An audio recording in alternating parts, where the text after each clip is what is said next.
Please welcome with me Dr. Tony Griffith.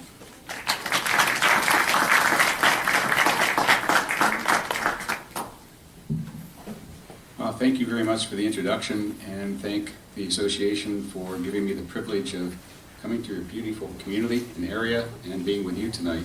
It's a privilege for me. The title of the talk is New York State, why not? Shale gas. It's a question that's been on most of our minds for about 5 or 6 years now.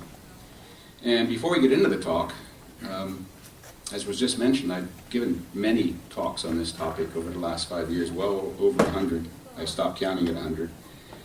And I try never to do the same thing twice.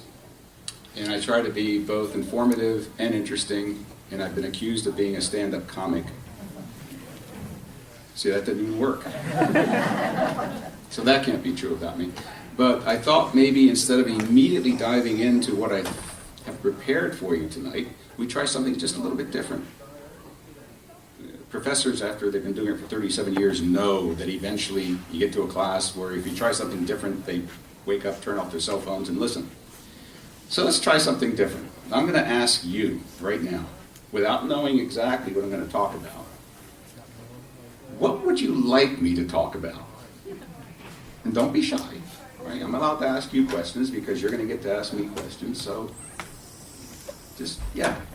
Tony, I'm wondering how you responded to the people who were criticizing the group before you that looked at, where the hotspots were jury accident and all, saying that we shouldn't be saying these things. Okay, well, I hadn't prepared anything on that tonight. But I tell you what, let that be the first question during Q&A. That's a good one.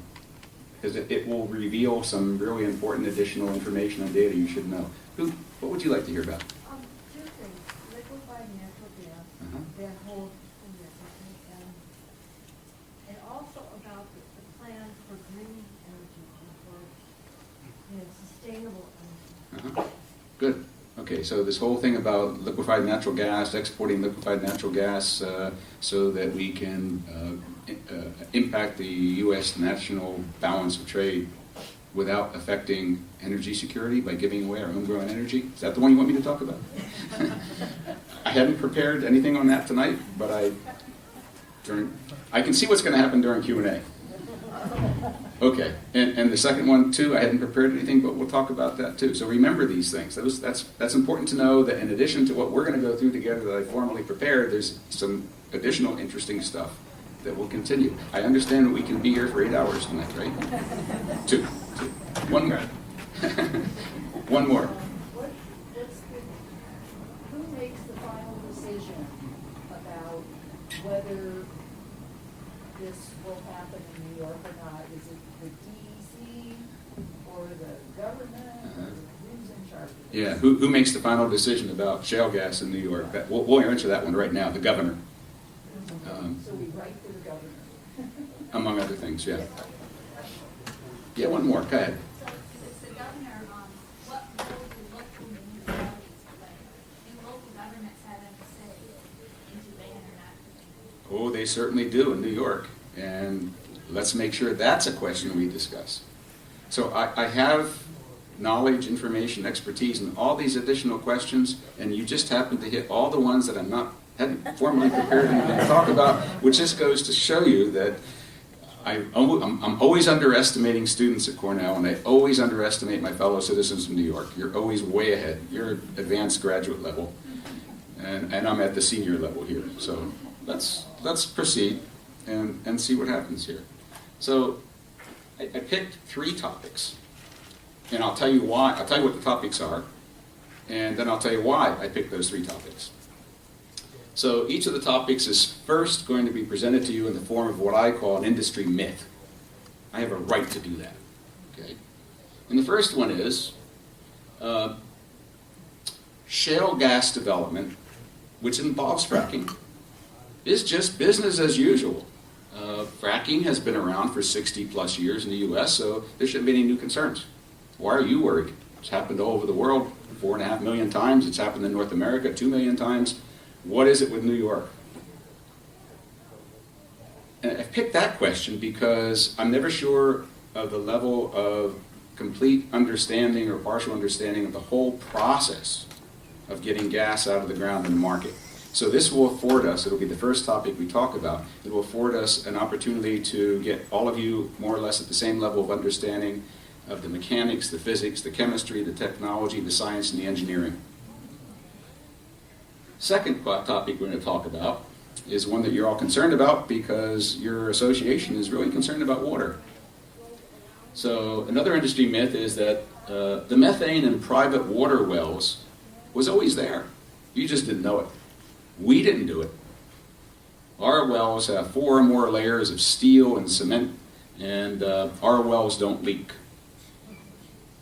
And the reason I picked that one is because it's representative of a whole class of local environmental problems that ensue from shale gas development. We could, for example, talk about human-induced seismicity. We could talk about air pollution effects. We can talk about noise pollution, light pollution, dust pollution. But we're in Canandaigua. We'll talk about water.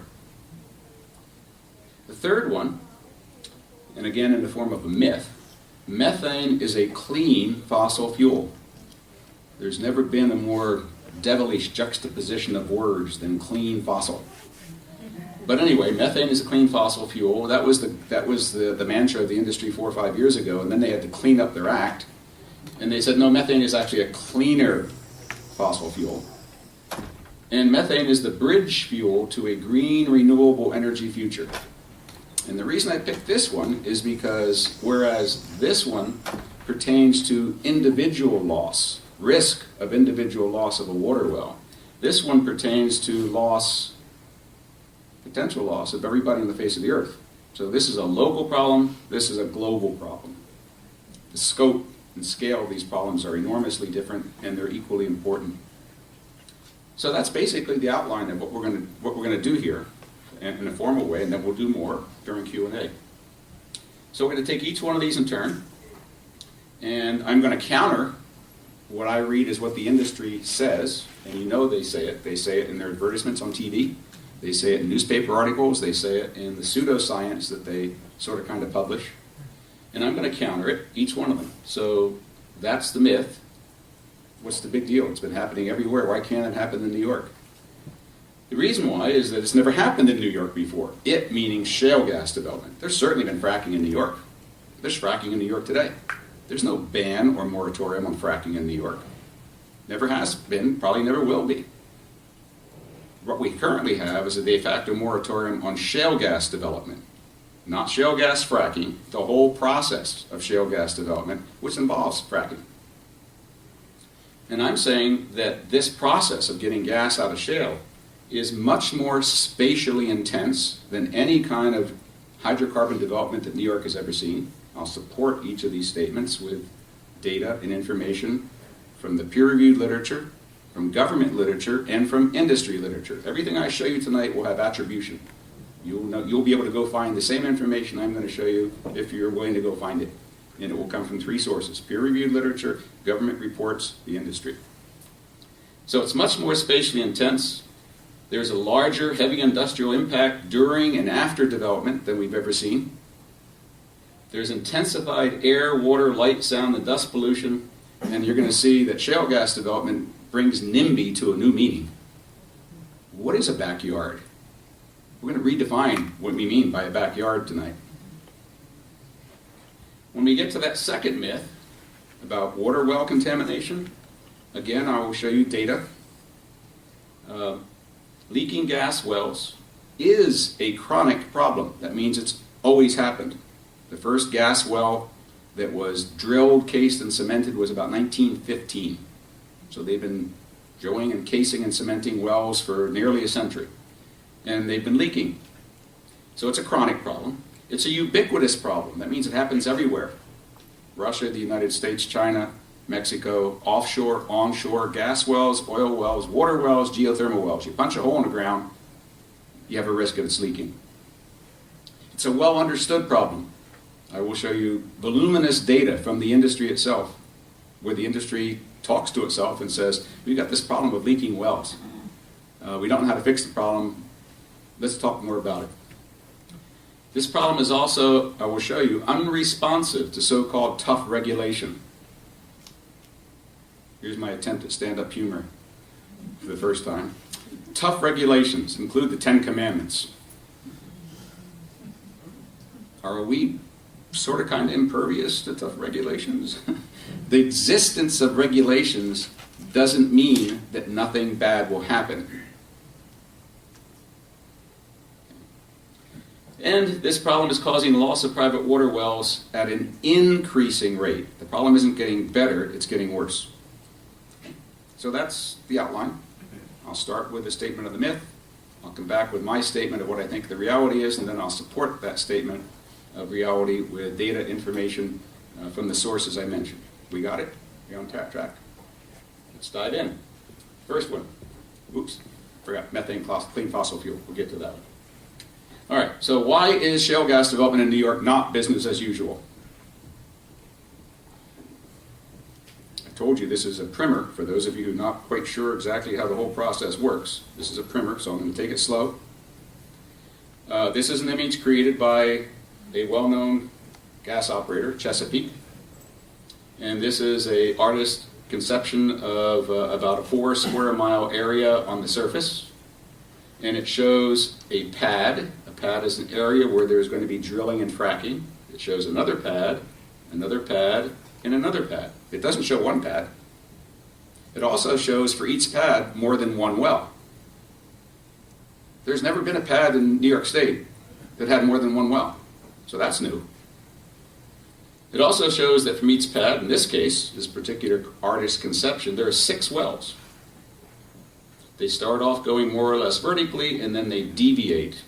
So people talk about horizontal wells. That's a pedestrian term. The industry calls them deviated wells. Deviated means not perfectly vertical, and you can deviate a well because of directional drilling. So they can turn the drill bit and start off vertically and then deviate and then wind up going along the shale, not necessarily horizontal. The shale below us is not horizontal. It is what it is. It's not flat. It's not horizontal. It is what it is. Anybody who's walked through a gorge can see that the shale formations in New York are not perfectly horizontal and flat.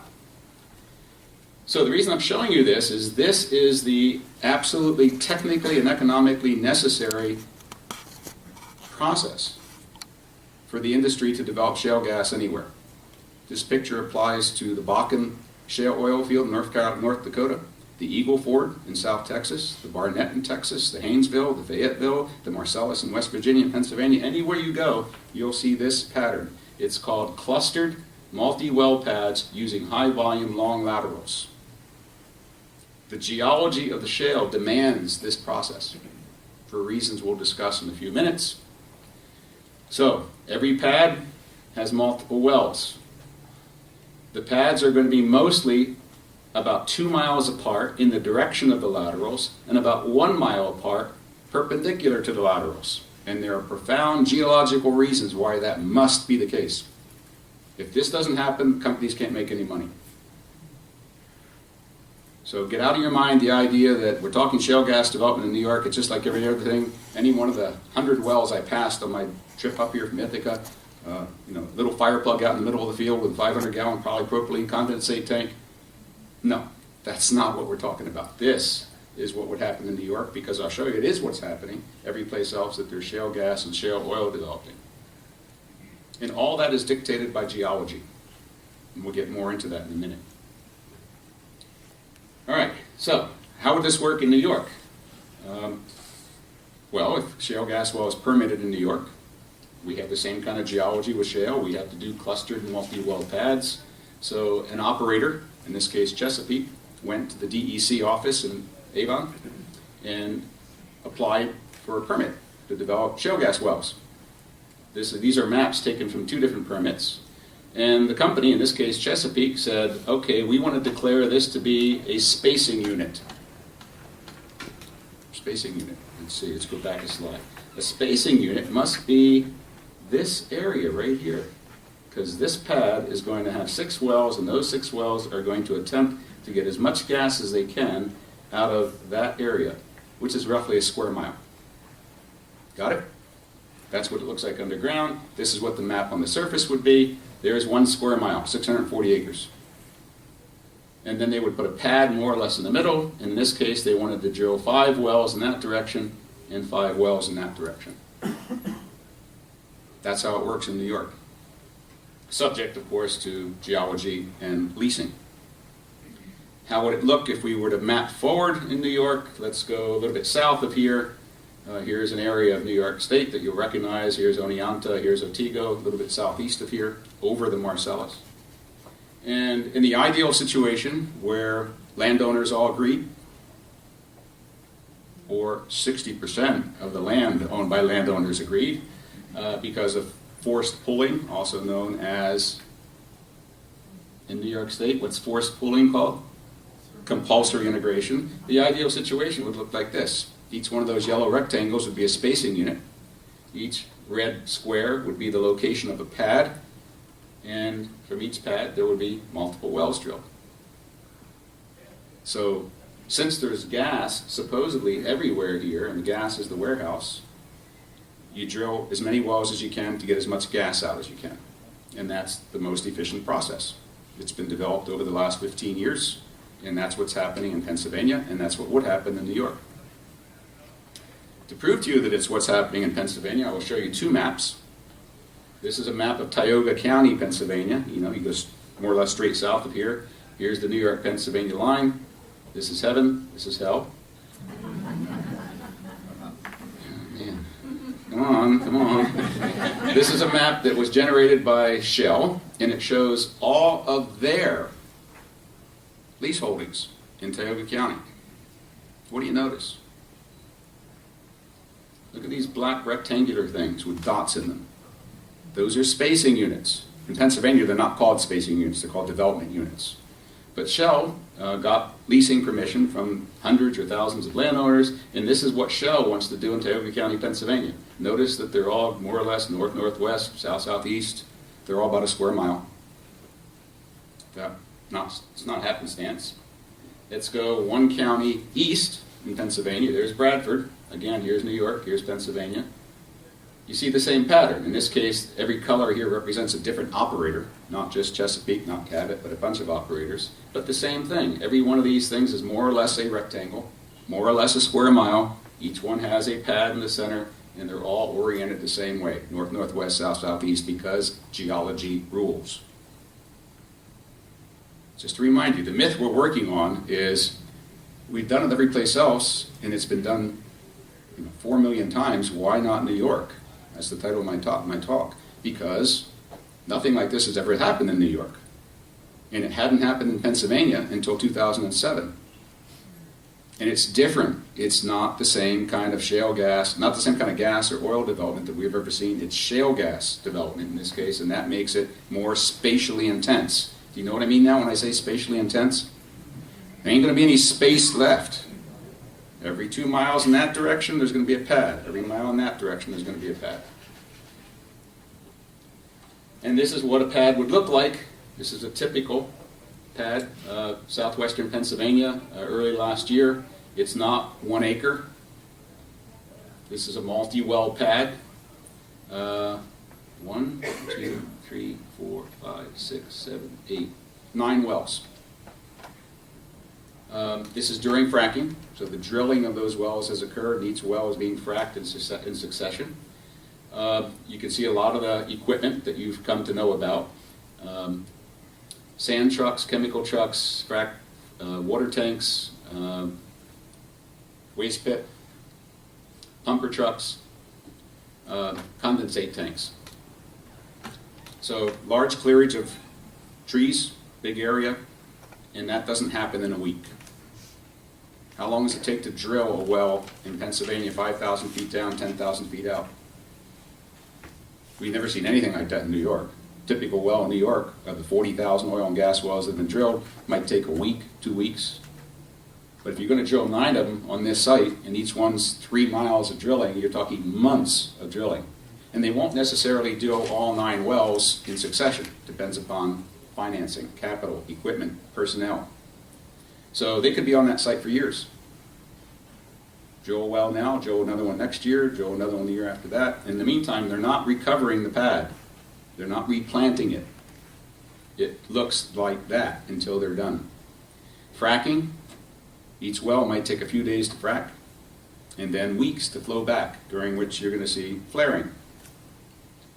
So I'm going to show you some pictures, all taken from Pennsylvania in the last year. Here is a 5-well pad right after fracking, so they cleared off all the fracking equipment, and what you see left are the waste pits, the wellheads.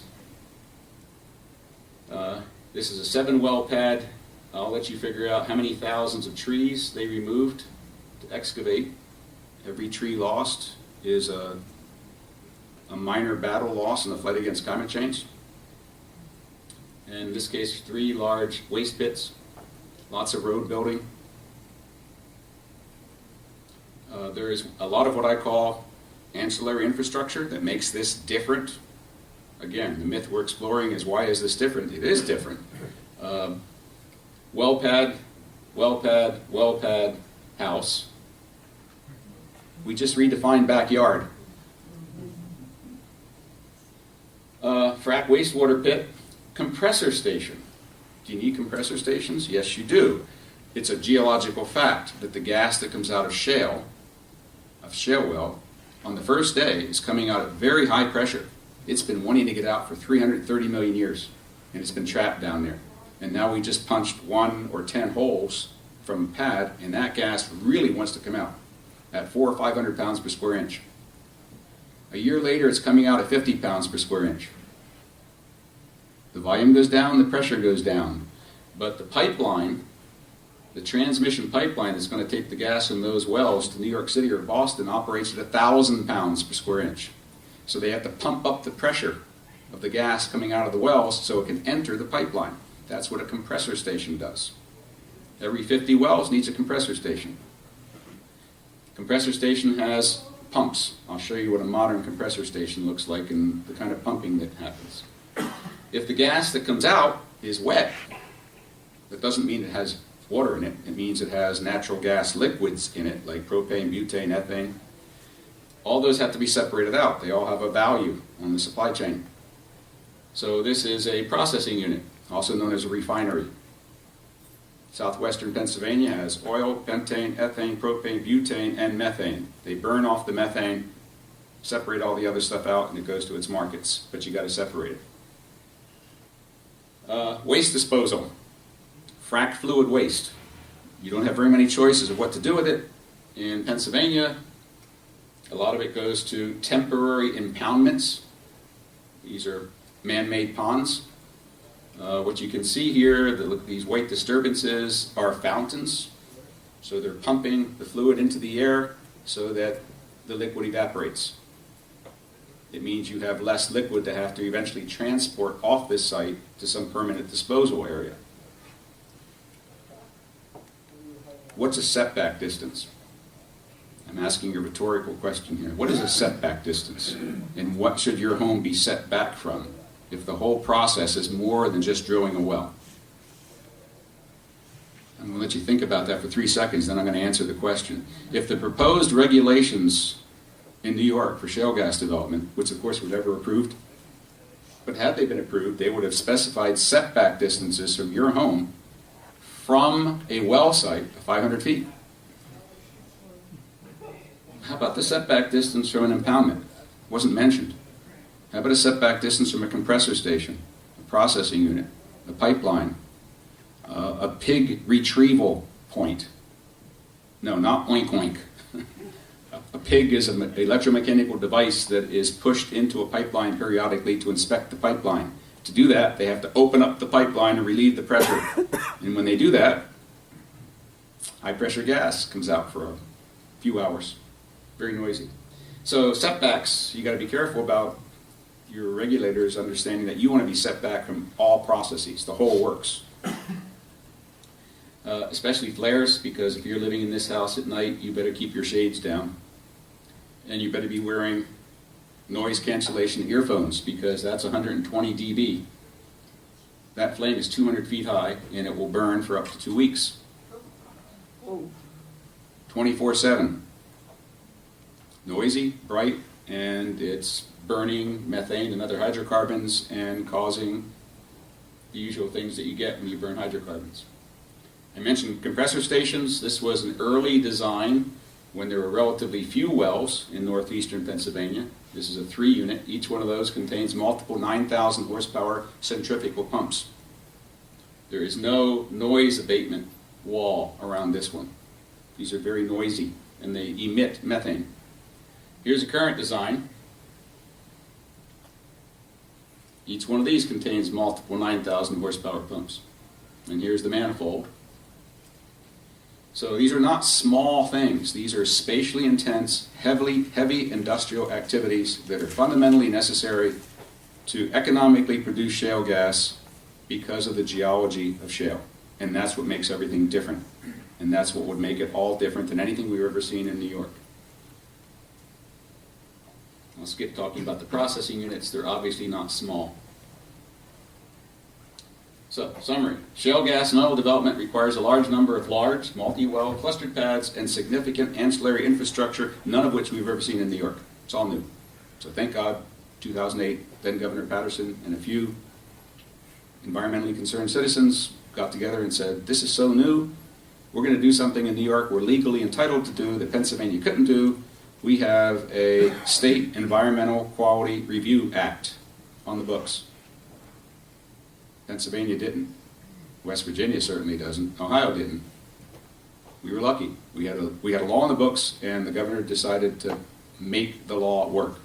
You can't come into New York State with a new industry that has never been here before, that could have environmental impact, without going through an environmental review, later to be called the SGEIS.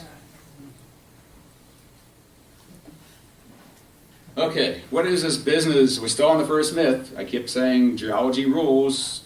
Everything I showed you is dictated by geology. Shale is very peculiar.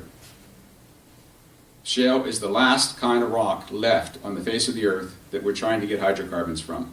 Pardon my grammar. From which to get hydrocarbons. Why? If there's so much gas and oil in shale, and there's so much shale on the face of the earth, why didn't we go there first? Say again? You couldn't do it. That's it. This is it. This is the last resource on the planet. No pipelines from Mars are going to save us. It's damn difficult to get oil and gas out of shale. Very, very difficult. That's why it was saved for last. It's an extreme form of energy development. There are no large pools of oil and gas in shale. There are only microscopic, molecular size pools of gas and oil in shale. So here's, you've all walked up to Gunnock Gorge, right? In the summertime in your bare feet with your grandchildren. I'm not saying anything about the average age of the people here, but... All right, and you've noticed that the shale, this is a black shale, it's not Marcellus, it's not Utica, it's another shale, but it's black. It once had gas in it, and I know it had gas in it because all these perfectly straight lines are hydraulic fractures. No, I'm not saying that 300 million years ago, another interplanetary race came to upstate New York and fracked the shale and got the gas out. Those are natural hydraulic fractures. Hydraulic doesn't necessarily mean water. Hydraulic just means fluid. You have hydraulic brakes in your car. You don't have water in, do you? Okay, so the gas pressure that was naturally generated in the shale created these fractures. So shale is naturally fractured already. You don't have to hydraulically fracture. You just need to get access to the fractures that are already there using hydraulic fracturing, which really doesn't fracture anything. Take that one home and tell your friends. Professor Ingraffia said hydraulic fracturing in shale doesn't fracture anything. No, it doesn't. Fractures are already there. Why would you want to create new ones? You got thousands and thousands of ones that have been down there, and you know what's in those fractures? I gave you a hint. How'd they get there? Gas pressure. Guess what's in them? Gas. Oh, so all we have to do is get access to those natural cracks, and we're off and running. So here's your lateral, and you punch holes in the lateral, and you force hydraulic fluid out of those holes, and the hydraulic fluid goes into these natural fractures, and it opens them up a little bit more, and then you put sand or ceramic beads in it, so when you relieve the hydraulic fracturing pressure, those cracks don't close up to where they were before. They're now a millimeter open, more open than they were, and to a gas molecule, What does a millimeter look like? A superhighway. That's it. All the mystery about hydraulic fracturing in 3 sentences. So you create a network of flow using the natural fractures back to your lateral, and now you can see why all the laterals want to run in one direction. Why?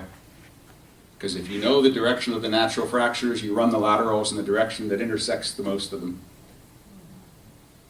There's no mystery here. Well, there is mystery until somebody tells you the clue. The clue is it's gas, shale. All right, this is looking down on shale. Let's imagine that we're now taking a cut. Now we took a vertical cut, and we're looking down along any one of these natural fractures. So here's one of those natural fractures. Here's one of those natural fractures. Here's a block of shale in between. So this block might be this block right here, and here's a fracture, and here's a fracture, and there's the fracture, and there's the fracture. And there are some horizontal fractures too, because it's a sedimentary rock. It was laid down in beds, right? You go along the shale formations along your lake, and you can see the bedded shale. You can take a little snap of it. It's really weak rock, but it's impermeable. This is a scale of how long it takes a molecule of methane. Remember, this is a meter. Okay? So this is a millimeter. It takes a molecule of methane about a day to migrate 1 millimeter. It takes a molecule years to migrate a centimeter. It takes a molecule of methane centuries to migrate 20 centimeters. And it would take 1,000 years for a molecule in the middle of that block to get to the edge. So then how do they get gas out of shale gas wells? They only get the gas that's already migrated. And the gas that's within a millimeter of all those natural fractures. How do I know that? Because gas companies tell their shareholders in the SEC that. You see, the SEC, Securities and Exchange Commission, and shareholders, by law in this country, they have to be told the truth.